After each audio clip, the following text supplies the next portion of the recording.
राधे राधे मित्रों, एक ज्ञानवर्धक एवं उपयोगी प्रस्तुति आपके समक्ष प्रस्तुत कर रहे हैं।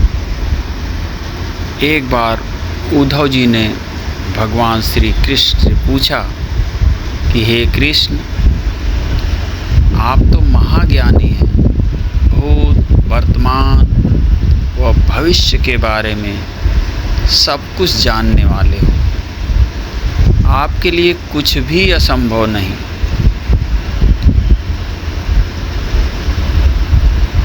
मैं आपसे मित्र धर्म की परिभाषा जानना चाहता हूँ, उसके गुण धर्म क्या क्या हैं। भगवान बोले, उद्धव, सच्चा मित्र वही है जो विपत्ति के समय बिना मांगे ही अपने मित्र की सहायता करे। उद्धव जी ने बीच में रोकते हुए कहा कि हे कृष्ण, अगर ऐसा ही है तो फिर आप तो पांडवों के प्रिय बांधव थे। एक बार बांधव के रूप में उन्होंने सदा आप पर विश्वास किया, किंतु आपने सच्चे मित्र की जो परिभाषा दी है उसके अनुरूप मित्रता नहीं निभाई। आप चाहते तो पांडव जुए में जीत सकते थे। आपने धर्मराज युधिष्ठिर को जुआ खेलने से क्यों नहीं रोका? ठीक है, आपने उन्हें नहीं रोका, लेकिन यदि आप चाहते तो अपनी दिव्य शक्ति के द्वारा पासे को धर्मराज के पक्ष में भी तो कर सकते थे, लेकिन आपने भाग्य को धर्मराज के पक्ष में भी नहीं किया। आप कम से कम उन्हें धन, राज और स्वयं को हारने के बाद भी तो रोक सकते थे। उसके बाद जब धर्मराज ने अपने भाइयों को दांव पर लगाना शुरू किया, तब तो आप सभा कक्ष में पहुंच सकते थे, किंतु आपने वे भी नहीं किया। इसके बाद जब दुष्ट दुशासन ने पांडवों को भाग्यशाली कहते हुए द्रौपदी को दांव पर लगाने हेतु प्रेरित किया और जीतने पर हारा हुआ सब कुछ वापस कर देने का लालच दिया, कम से कम तब तो आप हस्तक्षेप कर ही सकते थे। लेकिन इसके स्थान पर आपने तब हस्तक्षेप नहीं किया जब द्रौपदी लगभग अपनी लाज खो रही थी।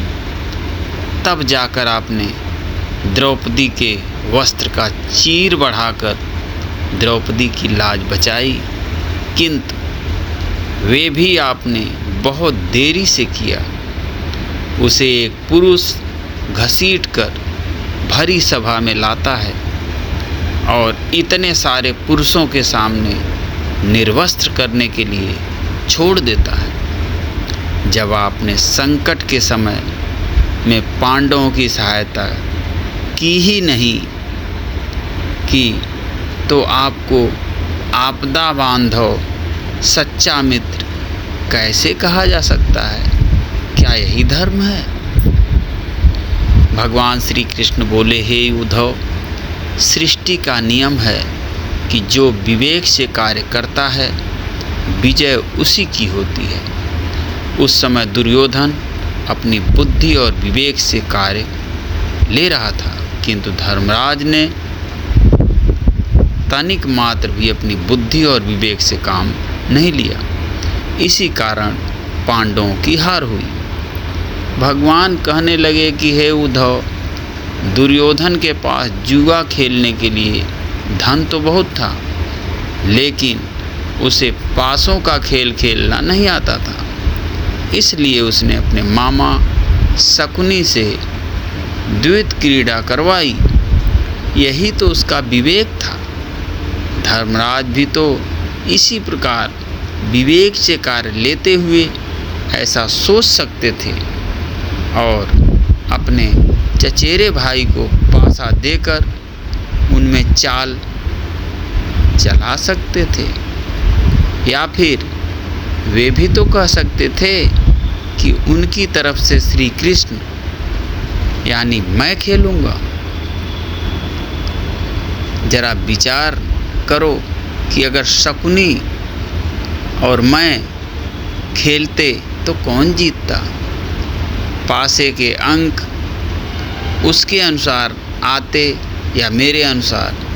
चलो इसे भी छोड़ो, उन्होंने मुझे खेल में शामिल नहीं किया, इसके लिए तो उन्हें क्षमा भी किया जा सकता है। लेकिन उन्होंने विवेकहीनता से एक और बड़ी गलती तब की जब उन्होंने मुझसे प्रार्थना की कि मैं तब तक सभा कक्ष में ना आऊं जब तक कि मुझे बुलाया न जाए, क्योंकि ये उनका दुर्भाग्य था कि वे मुझसे छुपकर जुआ खेलना चाहते थे।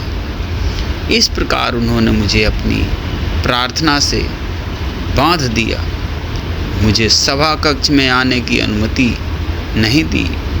इसके बाद भी मैं कक्ष के बाहर बहुत समय तक प्रतीक्षा कर रहा था कि मुझे कब बुलावा आता है।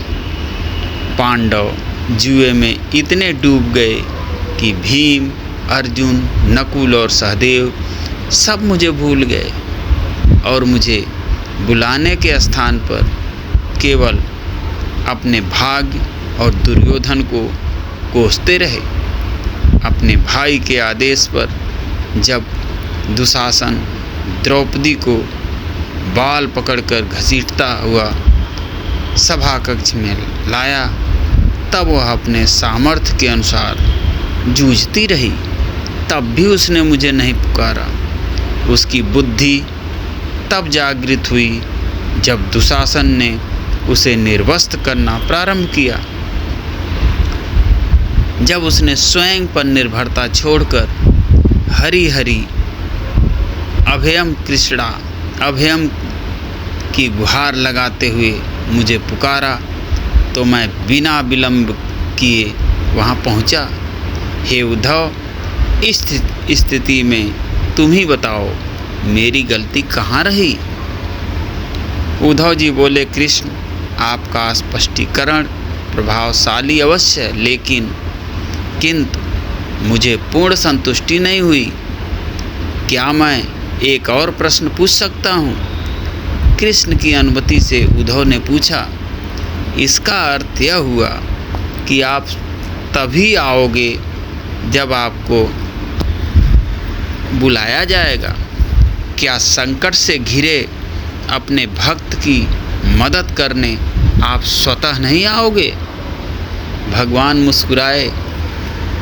उद्धव, सृष्टि में हर किसी का जीवन उसके स्वयं के कार्यों के प्रतिफल के आधार पर चलता है। मैं इसमें प्रत्यक्ष रूप से कोई हस्तक्षेप नहीं करता।